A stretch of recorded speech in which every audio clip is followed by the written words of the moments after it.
Que la paix soit sur vous tous. Assalamu alaikum wa rahmatullahi wa barakatuh. Que la paix de Dieu soit également sur nos frères et sœurs chrétiens présents aujourd'hui. Je me nomme Omar. Je suis honoré de pouvoir m'exprimer devant une assemblée aussi diverse, rassemblée non pas pour s'opposer, mais pour comprendre, réfléchir et dialoguer avec sincérité. Cher professeur Dr.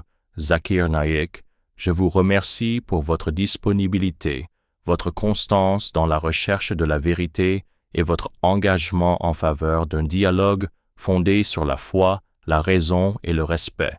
Ma question c'est, Israël, États-Unis, Iran, ce que Dr. Zakir Naik disait avant, c'est en train d'arriver. L'affrontement est proche.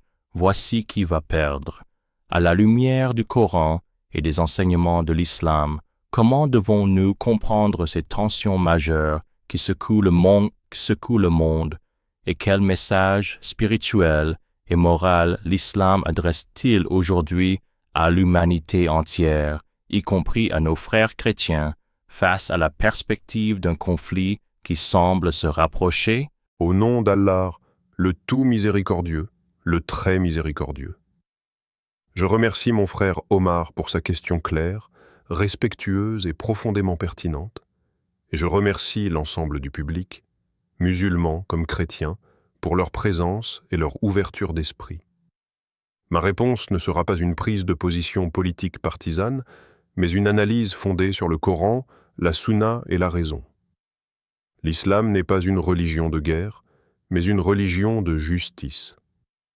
Allah dit dans le Coran, Surat al-Baqarah, verset 213, « Les hommes formaient une seule communauté ». Cela signifie que l'unité est l'état originel de l'humanité, et que les divisions naissent lorsque l'injustice, l'orgueil et les intérêts égoïstes prennent le dessus. Lorsque nous évoquons les tensions entre Israël, les États-Unis et l'Iran, nous devons comprendre que le Coran nous invite à regarder au-delà des alliances et des rivalités pour examiner la question fondamentale, celle de la justice et de l'oppression. Allah dit dans la sourate An-Nisa, verset 135, « Ô vous qui croyez, soyez stricts dans l'équité, témoins pour Allah, même contre vous-même. » Ce principe est universel et peut être compris par tout croyant sincère, musulman ou chrétien. Le Coran nous enseigne également, dans la sourate Al-Maïda, verset 32, que tuer une seule âme innocente équivaut à tuer toute l'humanité. Cela montre que la vie humaine est sacrée, indépendamment de la nationalité, de la religion ou de l'appartenance politique. Quand des puissances justifient la violence au nom de la sécurité ou de la domination, elles s'éloignent de la justice divine.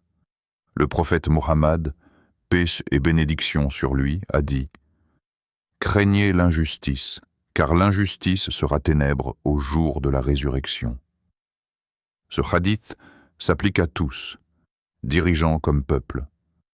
Beaucoup se demandent qui va perdre si l'affrontement a lieu. Le Coran nous enseigne que le véritable perdant est celui qui perd son âme et son sens moral. Allah dit dans la sourate Al-Hajj, verset 46, « Ce ne sont pas les yeux qui s'aveuglent, mais les cœurs. » Une nation peut gagner une bataille et perdre son humanité.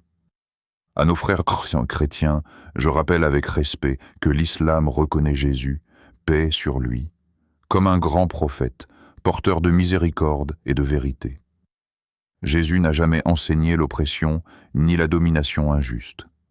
Le Coran appelle musulmans et chrétiens à une parole commune, comme Allah le dit dans la sourate Al-Imran, verset 64. Cette parole commune aujourd'hui est la défense de la dignité humaine, le refus de l'injustice et l'appel à la responsabilité morale.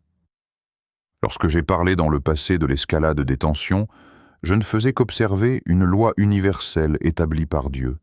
L'injustice persistante conduit au chaos.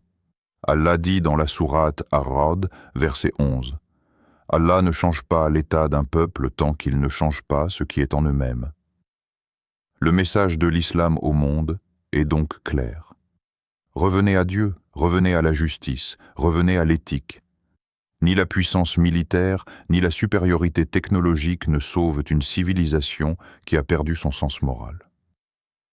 Avant de conclure cette première partie, j'invite chacun de vous, s'il trouve ce dialogue utile et éclairant, à s'abonner, à liker, à partager et à commenter avec foi et conviction.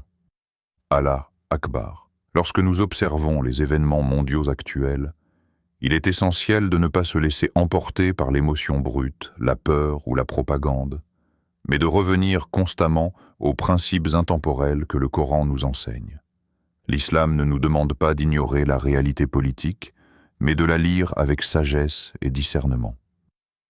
Allah dit dans la sourate Al-An'am, verset 116, « Si tu obéis à la majorité de ceux qui sont sur la terre, ils t'égareront du sentier d'Allah. » Oh, cela signifie que la vérité ne dépend pas du nombre, ni de la puissance médiatique, ni de la force militaire. Dans le contexte des tensions entre Israël, les États-Unis et l'Iran, beaucoup de récits sont construits pour justifier l'oppression ou pour diaboliser un camp au profit d'un autre. Le croyant, qu'il soit musulman ou chrétien sincère, doit s'interroger: où est la justice? Où est la vérité? Où est la responsabilité morale? Le Coran nous rappelle que les alliances humaines sont temporaires, mais que les lois divines sont immuables. Allah dit dans la sourate Al-Qasas, verset 59. « Ton Seigneur ne fait périr des cités qu'après avoir envoyé à leur mère un messager leur récitant nos versets. Cela nous enseigne que Dieu n'anéantit pas sans avertissement, et que les signes précèdent toujours les grands bouleversements. Ces signes, aujourd'hui, sont visibles. Arrogance des puissants, mépris du droit international lorsqu'il dérange, instrumentalisation de la religion, et surtout dévalorisation de la vie humaine. Le prophète Mohammed, paix et bénédiction sur lui, a dit dans un hadith rapporté par Al-Bukhari: « La disparition du monde est moins grave auprès d'Allah que le meurtre injuste d'un croyant. » Et ce principe s'étend à toute vie innocente. Lorsque des civils meurent, lorsque des enfants sont privés de sécurité, lorsque des peuples vivent sous la peur constante, cela ne peut jamais être justifié par la sécurité ou la stratégie. Le Coran nous met en garde contre ceux qui sèment la corruption sur terre, tout en prétendant œuvrer pour le bien. Allah dit dans la sourate Al-Baqarah, verset 11, « Et quand on leur dit « Ne semez pas la corruption sur la terre », ils disent « Au contraire, nous ne sommes que des réformateurs. »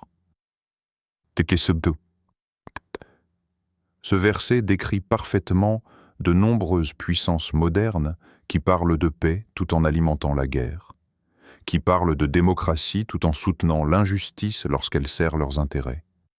L'islam nous appelle à être des témoins de vérité, pas des suiveurs aveugles.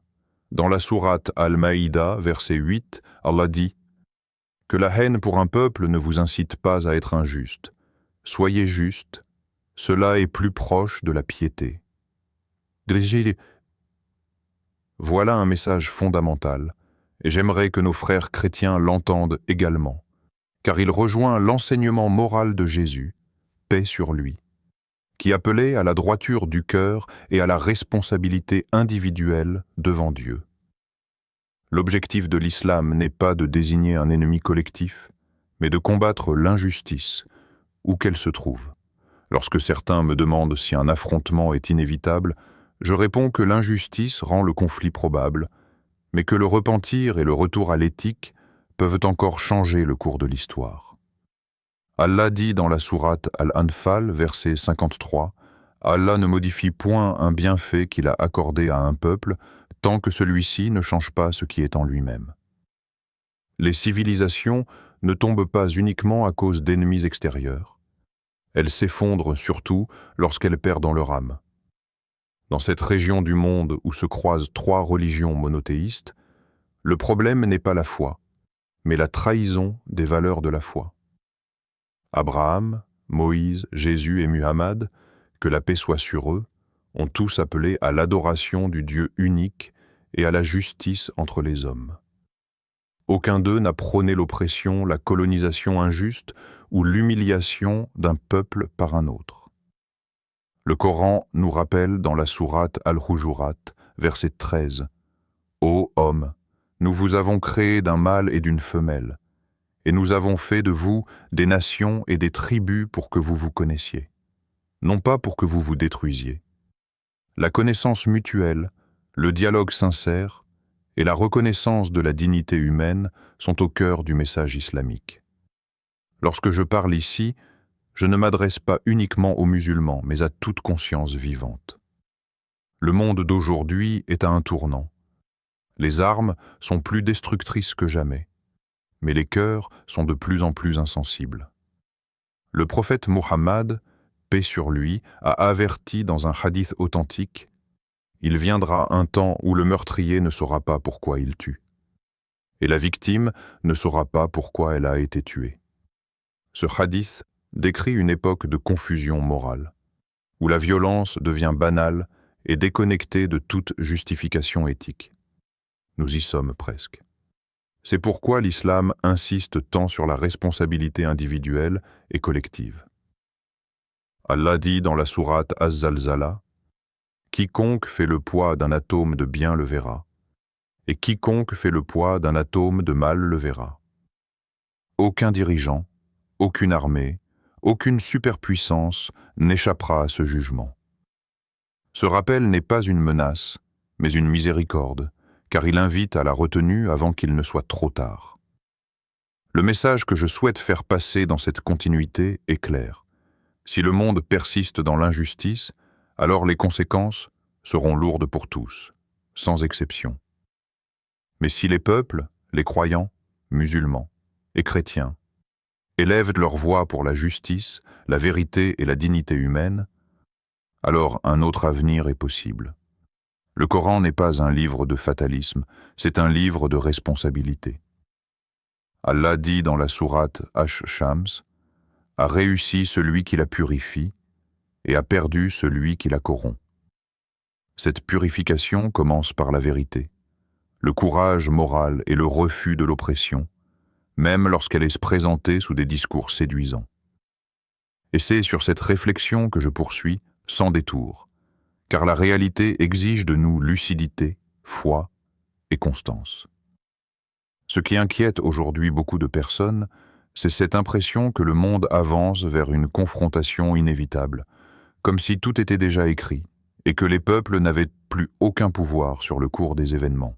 Or, le Coran nous apprend exactement le contraire. Il nous enseigne que l'histoire humaine n'est pas une fatalité aveugle, mais la conséquence directe des choix moraux et spirituels des hommes. Allah dit dans la sourate Yunus, verset 44, « Allah ne fait aucune injustice aux gens, mais ce sont les gens qui font injustice à eux-mêmes. » Cette parole est centrale pour comprendre ce qui se passe aujourd'hui.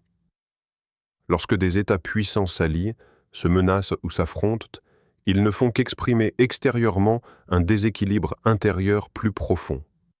L'abandon de la justice au profit de la domination. Dans le cas des tensions entre Israël, les États-Unis et l'Iran, beaucoup parlent uniquement de stratégie militaire, de dissuasion, de sanctions ou de sécurité régionale, mais très peu parlent de la dimension morale. Or, l'islam commence toujours par là. Le prophète Mohammed, paix et bénédiction sur lui, a dit « Les nations, avant vous, n'ont péri que parce que, lorsqu'un noble volait, on le laissait, et lorsqu'un faible volait, on le punissait. » Ce hadith montre que la chute des civilisations commence quand la justice devient sélective. Aujourd'hui, nous voyons clairement un système international où certaines vies comptent plus que d'autres, où certaines violations sont condamnées et d'autres justifiées ou ignorées. Le Coran condamne cette logique sans ambiguïté. Allah dit dans la sourate Al-Mutaffifin, « Malheur aux fraudeurs, ceux qui exigent la pleine mesure pour eux-mêmes, mais la réduisent pour les autres. » Cette fraude n'est pas seulement économique, elle est aussi morale et politique. À nos frères chrétiens présents ou à l'écoute, je tiens à dire avec respect que ce message n'est pas étranger à l'Évangile. Jésus, paix sur lui, a dénoncé l'hypocrisie, l'injustice et l'orgueil des puissants. L'islam ne vient pas abolir ce message, il le confirme et l'universalise. Le Coran dit dans la sourate Al-Anbiya, verset 92, « Cette communauté est une seule communauté, et je suis votre Seigneur. » Cela signifie que l'humanité est une dans son essence, même si elle est diverse dans ses cultures et ses croyances.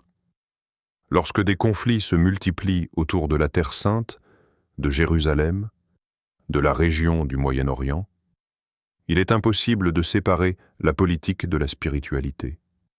Cette terre a vu passer les prophètes, et pourtant, elle est aujourd'hui l'une des plus ensanglantées. Cela devrait nous pousser à l'humilité, pas à l'arrogance. Allah dit dans la sourate Al-Isra, verset 81, « La vérité est venue et le faux a disparu, car le faux est voué à disparaître. Le faux peut sembler fort pendant un temps, soutenu par des armes, des médias et des alliances, mais il n'a pas de racines solides. Beaucoup me demandent si une grande guerre est proche. Le Coran ne nous donne pas un calendrier politique, mais il nous donne des lois morales. Quand l'injustice devient systémique, quand l'oppression est normalisée, quand la parole de vérité est étouffée, alors le désordre devient une conséquence logique. Allah dit dans la sourate Ar-Rum, verset 41, « La corruption est apparue sur la terre et sur la mer à cause de ce que les mains des gens ont accompli. » Ce verset est d'une actualité frappante. La corruption n'est pas seulement financière, elle est aussi éthique, médiatique et spirituelle. On appelle paix ce qui prépare la guerre. On appelle défense ce qui écrase des populations entières. Et on appelle progrès ce qui éloigne l'homme de Dieu. L'islam invite à sortir de cette confusion. Le prophète Muhammad, paix et bénédiction sur lui, a enseigné que le meilleur djihad est une parole de vérité face à un dirigeant injuste. Cela montre que l'islam n'est pas une religion de soumission aux tyrannies, mais une religion de conscience. Cette conscience doit être vivante chez les musulmans, mais aussi chez les chrétiens et chez tout être humain honnête. Personne ne peut prétendre servir Dieu tout en fermant les yeux sur l'oppression. Allah dit dans la sourate Al-Ma'un, « As-tu vu celui qui traite de mensonge la rétribution ? C'est bien lui qui repousse l'orphelin et n'encourage pas à nourrir le pauvre. » Le déni de la justice sociale est lié au déni de Dieu. Voilà pourquoi les crises géopolitiques actuelles sont aussi des crises spirituelles. Tant que les puissants refuseront de se remettre en question, tant que les peuples seront divisés par la peur et la haine, les tensions continueront de monter. Mais le Coran nous rappelle aussi que l'espoir reste ouvert. Allah dit dans la sourate Az-Zumar, verset 53, « Ô mes serviteurs qui avez commis des excès contre vous-mêmes, ne désespérez pas de la miséricorde d'Allah. » Cette miséricorde n'est pas un blanc-seing pour l'injustice, mais une invitation au repentir collectif. Le monde n'a pas besoin de plus d'armes, il a besoin de plus de justice. Il n'a pas besoin de nouvelles alliances militaires, il a besoin de cœurs responsables et de dirigeants conscients qu'ils devront rendre des comptes. C'est dans cette perspective que je poursuis cette réflexion, car comprendre ces événements à la lumière du Coran, ce n'est pas prédire l'avenir, c'est rappeler les lois éternelles qui gouvernent le destin des nations. Il est important de comprendre que lorsque le Coran évoque les peuples du passé, ce n'est jamais pour raconter une histoire lointaine sans lien avec notre époque, mais pour établir des lois universelles qui se répètent. Allah dit dans la sourate Al-Fajr, versets 11 à 13, « Ils avaient transgressé dans les pays, y avaient multiplié la corruption. Alors ton Seigneur déversa sur eux un fouet de châtiment. » Ces peuples n'étaient pas faibles sur le plan matériel. Au contraire, beaucoup d'entre eux étaient puissants, organisés, technologiquement avancés pour leur temps. Leur erreur ne fut pas le manque de force, mais l'excès d'arrogance et le refus persistant de la justice. Aujourd'hui, lorsque nous regardons les grandes puissances contemporaines, nous retrouvons les mêmes schémas. Confiance excessive dans la force militaire, certitude d'impunité, et marginalisation de toute voie morale qui dérange. L'islam nous enseigne que la puissance sans justice devient une cause de destruction, non seulement pour les opprimés, mais aussi pour les oppresseurs eux-mêmes. Allah dit dans la sourate Al-An'am, verset 129, « Ainsi donnons-nous à certains injustes l'autorité sur d'autres à cause de ce qu'ils ont acquis. » Cela signifie que lorsque l'injustice devient la norme, elle engendre un cercle vicieux où les tyrannies se nourrissent les unes des autres. Dans le contexte des tensions actuelles, beaucoup cherchent à savoir quel camp est du côté de Dieu. Le Coran nous enseigne une réponse simple et dérangeante. Dieu est du côté de la justice. Pas d'un drapeau, pas d'un État, pas d'une idéologie. Allah dit dans la sourate Al-Hadid, verset 25, « Nous avons envoyé nos messagers avec des preuves évidentes et fait descendre avec eux le livre et la balance, afin que les gens établissent la justice. » Le but des révélations divines n'a jamais été la domination géopolitique, mais l'établissement de l'équité entre les êtres humains. C'est pourquoi toute lecture religieuse qui justifie l'oppression contredit l'essence même du message divin. Le prophète Muhammad, paix et bénédiction sur lui, a clairement dit « Secours ton frère, qu'il soit oppresseur ou opprimé. » Lorsqu'on lui demanda comment secourir l'oppresseur, il répondit « En l'empêchant d'opprimer. » Ce hadith est fondamental. Il montre que l'islam ne soutient pas aveuglément un camp par loyauté identitaire, mais appelle à stopper l'injustice, même lorsqu'elle vient de ceux qui nous ressemblent ou qui prétendent agir en notre nom. Cette logique est également compréhensible par nos frères chrétiens, car Jésus, paix sur lui, a lui aussi dénoncé l'hypocrisie religieuse et l'abus de pouvoir. Lorsque la religion devient un outil politique pour justifier la violence, elle cesse d'être une lumière et devient une arme. Le Coran met sévèrement en garde contre cela dans la sourate Al-Baqarah, verset 79. Malheur à ceux qui écrivent le livre de leurs mains puis disent « Ceci vient d'Allah » pour en tirer un vil profit. Ce verset ne vise pas un peuple en particulier, mais toute tentative de manipulation du message divin. Aujourd'hui, nous assistons à une sacralisation de la violence dans certains discours, où la mort de civils est minimisée, relativisée ou même justifiée. L'islam rejette cela catégoriquement. Allah dit dans la sourate Al-Maïda, verset 8, « Soyez stricts dans l'équité, et que la haine pour un peuple ne vous incite pas à être injuste. La haine aveugle est incompatible avec la foi sincère. » Beaucoup se demandent pourquoi, malgré les leçons de l'histoire, l'humanité semble répéter les mêmes erreurs. Le Coran répond à cette question dans la sourate Al-Araf, verset 179. Ils ont des cœurs avec lesquels ils ne comprennent pas. Le problème n'est pas le manque d'informations, mais le refus de tirer des leçons morales. Nous vivons à une époque où tout est filmé, documenté, analysé, et pourtant l'injustice persiste parce que la conscience est étouffée par l'intérêt. Le prophète Muhammad, paix et bénédiction sur lui, a dit « Celui qui ne se soucie pas des affaires des musulmans ne fait pas partie d'eux, et ce principe peut être élargi à toute souffrance humaine injuste. » L'indifférence face à l'oppression est une forme de complicité silencieuse. Le Coran ne nous appelle pas à la passivité, mais à la responsabilité. Allah dit dans la sourate Al-Imran, verset 104, « Qu'il y ait parmi vous une communauté qui appelle au bien, ordonne le convenable et interdit le blâmable. Cette injonction n'est pas réservée aux savants ou aux dirigeants. Elle concerne chaque conscience éveillée. Dans le climat actuel, où la peur d'une escalade régionale ou mondiale est réelle, l'islam ne propose pas la panique, mais la lucidité. Il rappelle que la sécurité véritable ne vient pas des arsenaux, mais de la justice.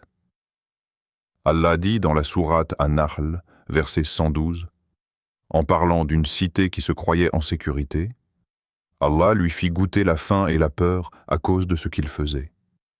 La sécurité est un don fragile lorsque l'injustice devient structurelle. Voilà pourquoi le Coran insiste tant sur l'équilibre, la mesure et la retenue. Dans la sourate Al-Furqan, les serviteurs du tout miséricordieux sont décrits comme ceux qui marchent humblement sur terre et qui répondent à l'ignorance par la paix. Cette description n'est pas naïve. Elle est profondément stratégique sur le plan spirituel. Une humanité qui perd l'humilité perd aussi le contrôle de sa propre violence. Et c'est précisément ce danger que nous observons aujourd'hui, lorsque les discours se durcissent, que les lignes rouges disparaissent et que la souffrance humaine devient un simple chiffre dans un rapport. Comprendre cela à la lumière du Coran, c'est refuser la simplification, refuser la déshumanisation et rappeler sans relâche que toute injustice, où qu'elle se produise, porte en elle les germes d'un effondrement plus large. Lorsque l'on approfondit cette question, il faut aussi comprendre que l'une des plus grandes illusions de notre époque est de croire que la force militaire peut garantir la stabilité durable. Le Coran déconstruit cette idée de manière très claire. Allah dit dans la sourate At-Takathur, « La course aux richesses vous distrait jusqu'à ce que vous visitiez les tombes. » Cette course ne concerne pas seulement l'argent, mais aussi l'accumulation de puissance, d'armes et d'influence. Les nations rivalisent, non pas pour servir l'humanité, mais pour dominer l'agenda mondial. Or, le Coran nous rappelle que toute puissance qui n'est pas ancrée dans la justice est éphémère. Allah dit dans la sourate Al-Qasas, verset 83, « Cette demeure dernière, nous la réservons à ceux qui ne recherchent ni domination sur terre, ni corruption. » Voilà un principe fondamental. La recherche de domination est explicitement condamnée. Cela devrait interpeller toute personne croyante, musulmane ou chrétienne, qui observe aujourd'hui la logique des blocs, des alliances et des menaces. Dans les tensions entre Israël, les États-Unis et l'Iran, on voit clairement cette logique de dissuasion par la peur, où chacun justifie ses actions en se présentant comme victime potentielle. Le Coran nous apprend que la peur instrumentalisée devient une arme contre la vérité. Allah dit dans la sourate Al-Baqarah, verset 38, « Il n'y aura pour vous ni crainte ni tristesse pour ceux qui suivent en ma guidée. » La guidée divine libère de la peur excessive, celle qui pousse à l'agression préventive et à la violence injustifiée.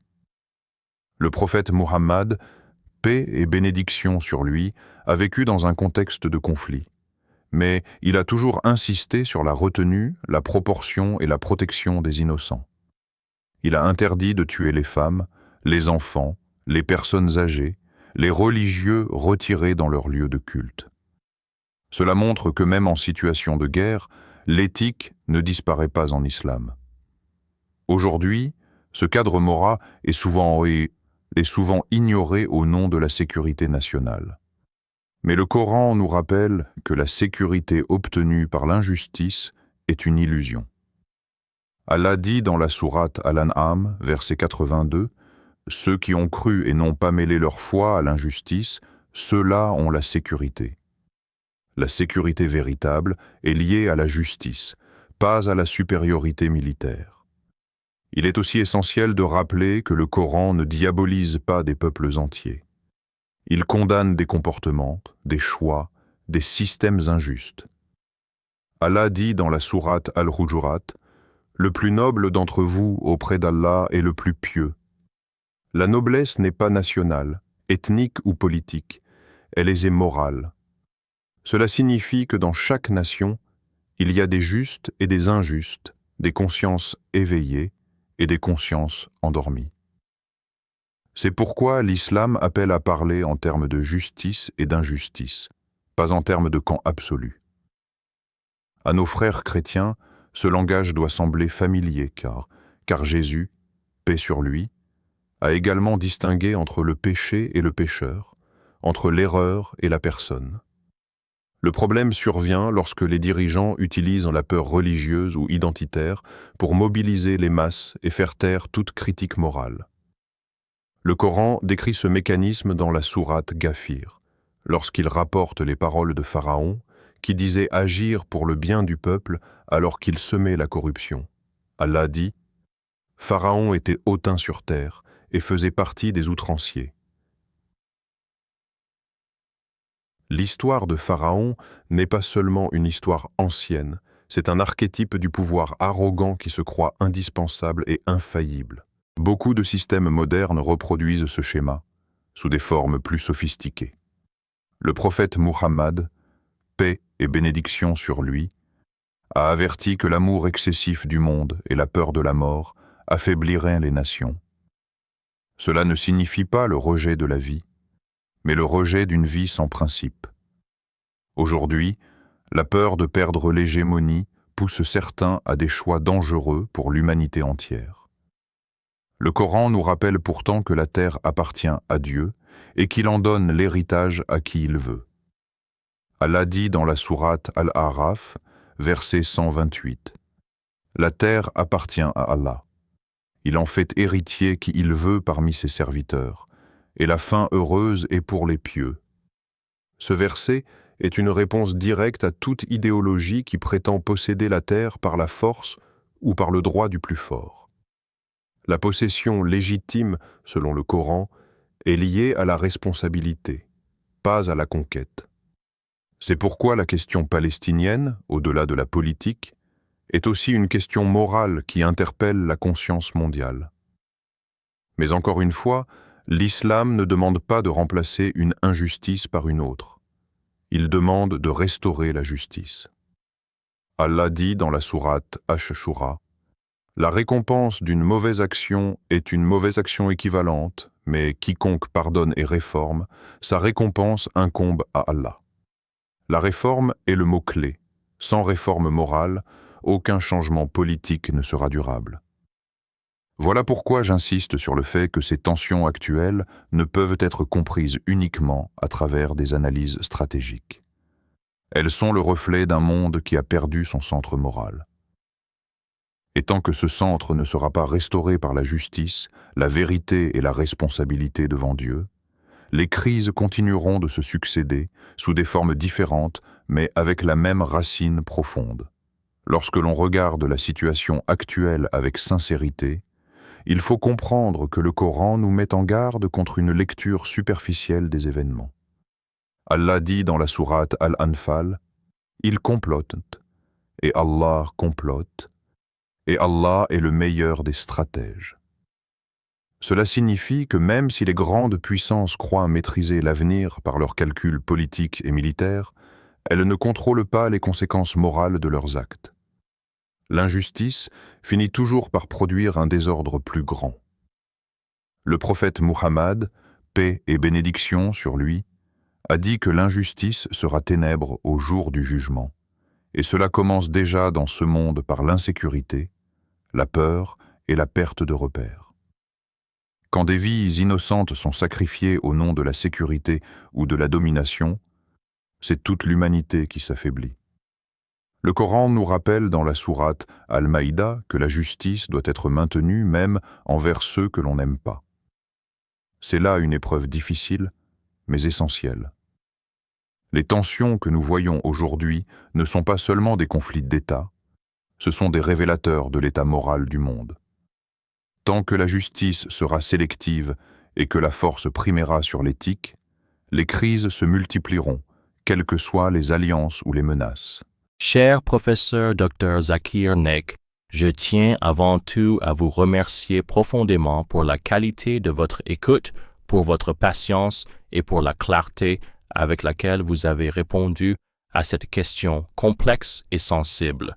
Vous n'avez pas seulement parlé de politique ou de rapports de force, vous avez rappelé l'essentiel, la justice, la responsabilité morale et la place de Dieu dans les affaires humaines.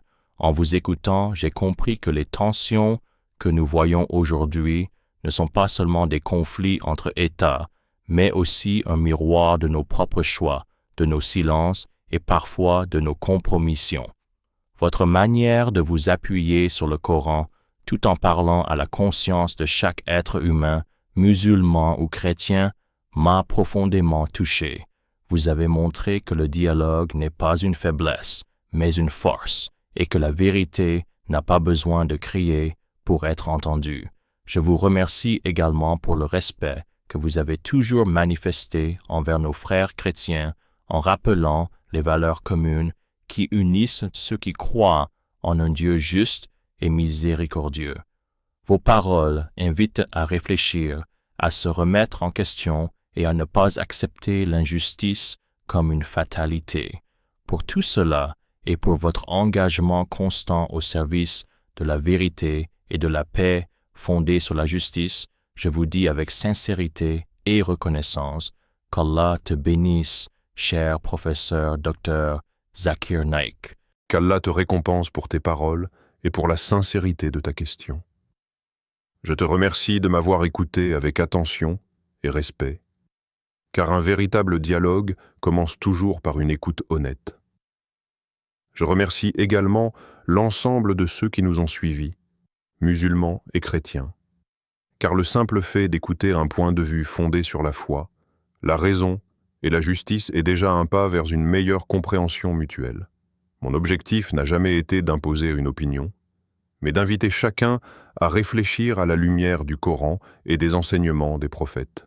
Si ce que nous avons partagé aujourd'hui vous a aidé à mieux comprendre les enjeux de notre époque, à voir au-delà des slogans et des peurs, alors cela est par la grâce d'Allah.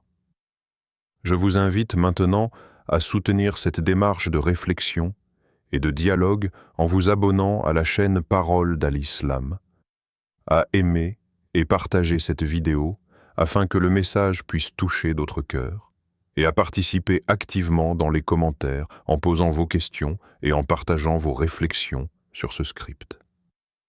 Le dialogue sincère et respectueux est une responsabilité collective, et chacun de vous en fait partie. Qu'Allah nous guide tous vers la vérité, la justice et la sagesse.